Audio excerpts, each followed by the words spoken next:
જય જિનેન્દ્ર, હું છું અમીષા અને આજે હું આપ સૌના બાળકો માટે લાવી છું નવી વાનગીઓ.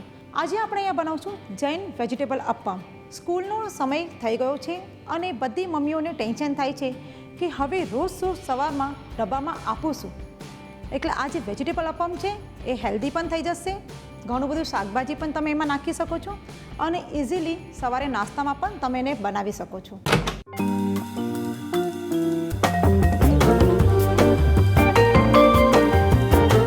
હવે આપણે વેજીટેબલ અપ્પમ બનાવવા માટે રવો લેશું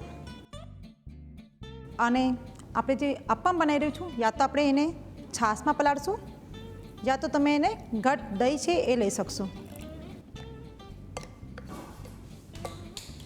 આપણે કમસે કમ રવાને છાશમાં અડધો કલાક પલાળીને રાખશું.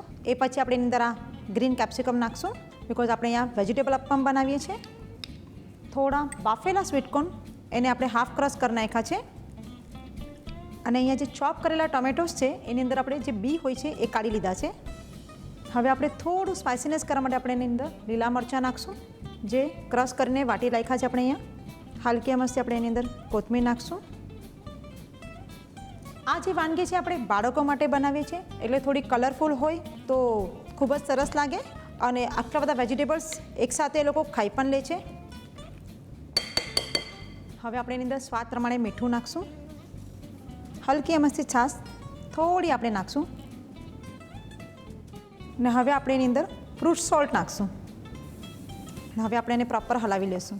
હવે આપણે અપ્પમનું જે સ્ટેન્ડ છે આ રીતનું આપણે એને ગરમ કરવા માટે મૂકશું. હવે આપણે આ જે અપ્પમનું ખીરું છે એ એક ચમચી એની અંદર નાખશું. હવે આપણે એની ઉપર ઓઇલ નાખી દઈશું. હવે એની ઉપર આપણે ઢાંકણું ઢાંકી દઈશું અને થોડી વાર માટે એને થવા દઈશું. હવે આપણે આ અપ્પમ એક સાઈડ રેડી થઈ ગયા છે એને પલટી કરી દઈશું. આ રીતે આપણે બીજા બધા અપ્પમ પલટી કરી દઈશું.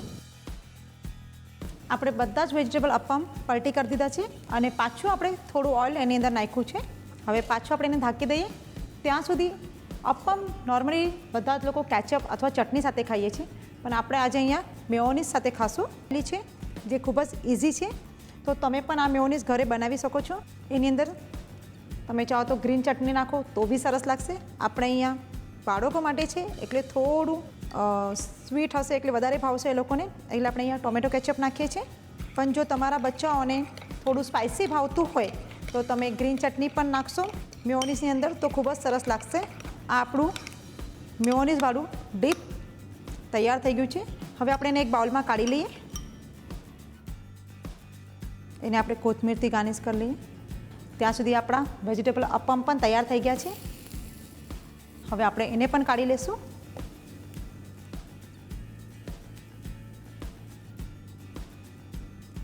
આ આપણા વેજીટેબલ અપ્પમ તૈયાર થઈ ગયા છે.